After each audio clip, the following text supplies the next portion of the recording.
Hello అండి. అందరికీ నమస్తే. వెల్కమ్ బ్యాక్ టు సౌజీ జయరామ్ వ్లాగ్స్. హాయ్ అండి. అందరూ ఎలా ఉన్నారు? ముందుగా అందరికీ రథసప్తమి శుభాకాంక్షలండి. మీ అందరికీ ఆ సూర్య భగవానుడి ఆశీస్సులతో ఆయురారోగ్యాలు కలగాలని మనస్ఫూర్తిగా కోరుకుంటున్నాను. ఈరోజు మన వీడియో రథసప్తమి పూజా విధానం అండి. రథసప్తమి పూజ ఎలా చేసుకోవాలి, ఏంటి, రథం ముగ్గు ఎలా వేసుకోవాలి, అలాగే స్వామివారికి నైవేద్యం చిక్కుడు ఆకుల్లో ఎలా పెట్టాలి, పెట్టిన తర్వాత ఆ నైవేద్యం ఏం చేయాలి, అలాగే ముఖ్యంగా స్నానం ఎలా ఆచరిస్తే మనకి 7 జన్మల పాపాలు పోతాయి అని చెప్తారండి రథసప్తమి రోజు. అది ఎలా చేయాలి ఏంటి అనేది మొత్తం వివరంగా చెప్తానండి వీడియోలో. పూజా విధానం మొత్తం చూపిస్తాను. వీడియో స్కిప్ చేయకుండా చూడండి. ఫస్ట్ టైం ఎవరైనా మన ఛానల్ చూస్తుంటే ప్లీజ్ సబ్స్క్రైబ్ చేయండి, లైక్ చేయండి, షేర్ చేయండి. ముందుగా అయితే ఎర్లీ మార్నింగ్ లేసి ఇల్లు మొత్తం శుద్ధి చేసుకోవాలండి నీట్గా. ఆ తర్వాత స్నానం ఆచరించాలి. స్నానం అనేది మనం 7 జిల్లేడాకులు 7 రేగిపండ్లు మన తల మీద పెట్టుకొని స్వామివారి మంత్రం ఓం నమో సూర్యాయ నమః అనే మంత్రం చెప్పుకుంటూ స్నానం అనేది ఆచరించాలండి. అలా చేయడం వల్ల మనకి అనారోగ్యాలు రాకుండా సూర్యభగవానుడు కాపాడుతాడనమాట. అలాగే ఇంకా సూర్యభగవానుడి ఆశీస్సులు కూడా మన కుటుంబం మీద ఎల్లవేళ్ళలా ఉంటాయండి. అలా మనం స్నానం ఆచరించిన తర్వాత ఇలా బయట మీ దగ్గర సూర్యభగవానుడి ఫోటో ఫ్రేమ్ ఉన్నా పెట్టుకోండి. లేదు అంటే ఇలా మనకి ఇంటి బయట పెట్టుకుంటాం కదా రాగిది, అదైనా పెట్టుకోవచ్చు. ఈ పూజ అంతా మీరు సూర్యకిరణాలు పడే చోట చేసుకోండి, చాలా మంచిది. ముందుగా గణపతిని పసుపు గణపతినైనా చేసుకోండి, వెండి గణపతిని ఉంటే పెట్టుకోండి, మీ దగ్గర ఫోటో ఉన్నా పెట్టుకోండి. సో అలా మొత్తం నేను అక్కడైతే ప్రిపేర్ చేసుకోవడానికి బయట తులసి అమ్మవారి దగ్గర ఏంటంటే నాకు ఎండ బాగా వస్తుందండి, సూర్యకిరణాలు మంచిగా పడతాయి. అందుకని చెప్పేసి నేను అక్కడ పూజ అంతా చేసుకుంటానన్నమాట. సో అలా మొత్తం పూజకి కావాల్సిన సామాన్ అంతా నేను అక్కడ సర్దుకొని చక్కగా పాలు పొంగాయండి ఆల్రెడీ. సో ఇంకా తర్వాత చిక్కుడుకాయ రథం అయితే చేస్తున్నాను. మీరు చూడొచ్చు ఎలా చేసుకోవాలి ఏంటి అనేది. ఈరోజు ముఖ్యంగా స్నానం ఎంత ఇంపార్టెంటో ప్రతి ఇంట్లో పాలు పొంగడం కూడా అంతే ఇంపార్టెంట్ అండి. పాలు పొంగడం అనేది చాలా మంచిది ఇంట్లో. ఈరోజు స్వామివారికి ఇష్టమైన బెల్లం పరమాన్నం అనేది నైవేద్యంగా చేయాలి మనము. అది కూడా సూర్యకిరణాలు పడే చోటే చేసుకోవాలండి. ఊర్లో అయితే చక్కగా ఆవు పిడకలతో కాల్చి దానిపైన పొయ్యి పెట్టి ఎండలో చేస్తాం మనం. ఇక్కడ నాకు లక్కీగా ఏంటంటే మా ఇంట్లో నేను మా కిచెన్లో విండో ఓపెన్ చేస్తే నాకు మంచిగా సూర్యకిరణాలు అనేవి పడతాయి అన్నమాట. నాకు హ్యాపీగా చాలా బాగా అనిపిస్తుంది. అలా నేను పరమాన్నం అయితే తయారు చేసి పెట్టుకున్నాను. రథం కూడా చేసుకున్నాను, చూశారు కదా. 7 చిక్కుడుగాయలతో టూత్పిక్ స్టిక్స్ కానీ అగర్బత్ కింద పుల్లలు ఉంటాయి కదా వాటితో కానీ చేసేసుకోవచ్చు అనమాట చక్కగా. అలా రథం ప్రిపేర్ చేసుకొని ఒక జిల్లేడాకులో గంధంతో సూర్య భగవానుడి రూపం గీసుకొని బొట్టు పెట్టుకొని దానిపైన రథం పెట్టాలండి, చూశారు కదా. ఆ తర్వాత ఒక 7 జిల్లేడాకులు తీసుకొని దాని మధ్యలో ఒక 3 గుప్పెళ్ళు గోధుమలు పోసి దానిపైన ఒక మట్టి ప్రమిదిలో నువ్వుల నూనె కానీ ఆవు నెయ్యి కానీ వేసి 7 ఒత్తులు విడివిడిగా వేసుకోవాలండి.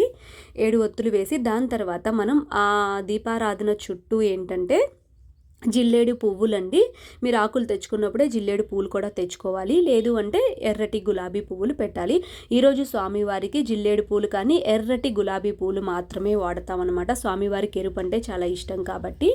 సో చూశారు కదా, అలా మొత్తం అంతా అలంకరించుకున్న తర్వాత గణపతితో మనం పూజ అనేది స్టార్ట్ చేసుకోవాలి. ముందుగా ఏకహారతితో కానీ లేదంటే అగరబత్తులతో కానీ దీపం అనేది వెలిగించుకోవాలండి. ముందుగా నేను తులసి అమ్మవారి దీపం వెలిగించిన తర్వాత ఈ 7 ఒత్తుల దీపం కూడా వెలిగించుకున్నాను.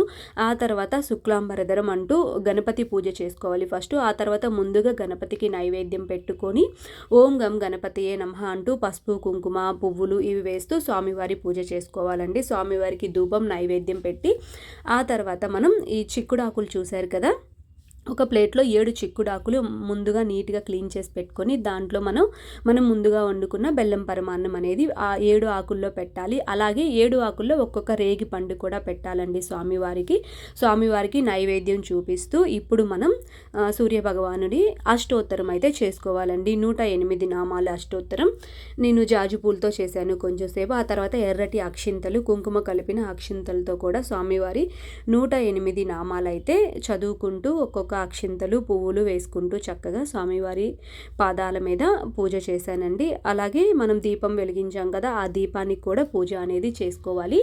నెక్స్ట్ స్వామివారికి తాంబూలం అనేది సమర్పించాలండి. అరటి పళ్ళు కానీ దానిమ్మ పండు కూడా పెట్టినా చాలా మంచిది. ఎర్రటి గింజలు ఉంటాయి కాబట్టి స్వామివారికి చాలా ఇష్టం. ఫైనల్గా అష్టోత్తరం అయిపోయిన తర్వాత మనం స్వామివారికి కొబ్బరికాయ అయితే ఖచ్చితంగా ఈ పూజలో కొబ్బరికాయ అనేది కొట్టాలండి. చూశారు కదా, మంచిగా నమస్కారం చేసుకొని కొబ్బరికాయ కొట్టిన తర్వాత ఆ దీపానికి ఇరువైపులా ఆ కొబ్బరికాయ అనేది పెట్టుకోవాలండి. స్వామివారికి నైవేద్యం అలాగే మంచినీళ్ళు కూడా పెట్టేసి ఇప్పుడు ఫైనల్గా పూజ మొత్తం కంప్లీట్ అయిపోయిందండి. చాలా సింపుల్గా చేసేసుకోవచ్చు ఈ పూజ అనేది. ఈ ప్రాసెస్ అంతా అలంకరణే కొంచెం లేట్ అవుతుంది, పూజ స్పీడ్గా అయిపోతుంది అనమాట. ఆ తర్వాత స్వామివారికి కర్పూర నీరాజనం అయితే ఇవ్వాలండి. చూశారు కదా, ఇలా చక్కగా స్వామివారికి హారతి అయితే ఇచ్చుకోవాలి. ఫైనల్గా ఈ పూజ మనం ఎర్లీగా చేయకూడదండి. సూర్యకిరణాలు సూర్య భగవానుడు వచ్చిన తర్వాతే చేయాలి. అంటే 7 తర్వాత 7-8కి మాకు మంచిగా ఇక్కడికైతే ఎండ వస్తుంది. 9 అలా అయితే కిచెన్లో కూడా మంచిగా ఎండ పడుతుంది అనమాట. అందుకే నేను లేట్గా చేసుకున్నాను. చూసారు, ఈ పూజ చేస్తుంది మనం సూర్యనారాయణునికి కాబట్టి అందుకని ఆ కిరణాలు అనేవి మనం చేసే పూజలో, మనం వండే పాయసంలో అన్నింటిలో మనకి పడాలి. నేను పైన ఆకాశంలో కూడా సూర్య భగవానుడికి హారతి అయితే ఇచ్చానండి. చక్కగా చాలా హ్యాపీగా అనిపించింది. ఫైనల్గా హారతి ఇచ్చి నైవేద్యం సమర్పించిన తర్వాత ధూపం అయితే సాంబ్రాణి ధూపం అయితే స్వామివారికి వెయ్యాలండి. చూశారు కదా, ఇలా సాంబ్రాణి ధూపం వేసుకున్న తర్వాత ఒక రాగి చెంబులో కానీ లేదంటే ఒక రాగి గ్లాసులో కొంచెం పుష్పం అలాగే పసుపు ఇట్లా వేసుకొని స్వామివారికి మనం నమస్కారం అయితే చేయాలి. సూర్య భగవానుడికి ప్రీతికరమైనది ఏంటిది? నమస్కారమేనండి. అంతకుమించి ఆయన ఏమీ కోరుకోరు. 2 చేతులెత్తి కొంచెం నీళ్లు తీసుకొని నమస్కారం చేసుకుంటే ఆయన ఈరోజు రథసప్తమి, అందులో విశేషం ఏంటంటే ఆదివారం రావడం అండి. ఈ సంవత్సరమే ఆదివారం స్వామివారి పుట్టినరోజు ఆదివారం రోజు వచ్చింది. స్వామివారికి ఎంతో ఇష్టమైన వారం ఆదివారం, రథసప్తమి రావడం ఎంతో విశేషం అన్నమాట. మనకి తెలిసినంతలో నిష్టగా స్వామివారికి పూజ చేసుకుంటే ఈరోజు మనం కోరుకున్న కోరిక అనేది తప్పక నెరవేరుతుందన్నమాట. సో చూశారు కదా, అలా స్వామివారికి నమస్కారం చేసుకున్న తర్వాత ఇంకా నేను ఆత్మ ప్రదక్షిణ చేసుకొని సాష్టాంగ నమస్కారం చేసుకొని నా కోరిక అయితే ఆ సూర్య భగవానుడికి విన్నవించుకున్నానండి. సూర్య భగవానుడు ముఖ్యంగా ఏంటంటే అండి, మనకి అనారోగ్యాలు రాకుండా కాపాడుతాడండి. ఈరోజు మనం చేసే స్నానం కూడా అందుకేనమాట. జిల్లేడాకులు రేగిపండ్లు పెట్టుకొని చేసే స్నానం కూడా మనకి ఎలాంటి అనారోగ్యాలు రాకుండా స్వామివారు మనకి రక్షిస్తూ ఉంటారనమాట. చూశారు కదా, మా పిల్లల చేత కూడా నేను ఇలాగే చేపిస్తున్నాను. చక్కగా సూర్య నమస్కారం చేసినా చాలండి. పిల్లలు చాలా గొప్ప ఫలితం అయితే ఉంటుంది. ఆయనకి నమస్కారం చేస్తే 2 చేతులు ఎత్తి చాలు. సో ఫైనల్గా మీకు ఒక చిన్న క్లిప్ చూపిస్తానండి. నేను పూజ మొత్తం కంప్లీట్ అయిపోయింది. ఫైనల్గా నా పూజ అంతా చూడండి. లాస్ట్లో నేను మా బాబుకి జస్ట్ ఒక చిన్న క్లిప్ యాడ్ చేశాను, స్నానం అనేది ఎలా చేయాలి అని. అంటే జిల్లేడాకులు రేగిపండ్లు ఎక్కడ పెట్టుకోవాలి ఏంటి అంటే, ఎలా అంటే తల మీద, భుజాల మీద, గుండెల మీద, నాభి పొట్ట మీద ఇలా ఒక్కొక్క ఆకుగా 7 ఆకులు పెట్టుకొని ఒక చేత్తో 7 రేగిపండ్లు కూడా తల మీద పెట్టుకొని ఓం నమో సూర్యాయ నమః అనుకుంటూ స్నానం చేయాలండి. సో చూశారు కదా, ఇవిగో చూపిస్తున్నాను నేను. ఇలా మీ ఇంట్లో ఉన్న వాళ్ళందరూ పిల్లలతో పెద్దవాళ్ళు ముసలి వాళ్ళు అందరూ ఈరోజు స్నానం చేయడం వల్ల చాలా మంచి ఫలితం ఉంటుందండి. ఏం చేయకపోయినా పర్లేదు, స్నానం నమస్కారం చేసినా చాలు. సో వీడియో నచ్చుంటే సబ్స్క్రైబ్ చేయండి, లైక్ చేయండి.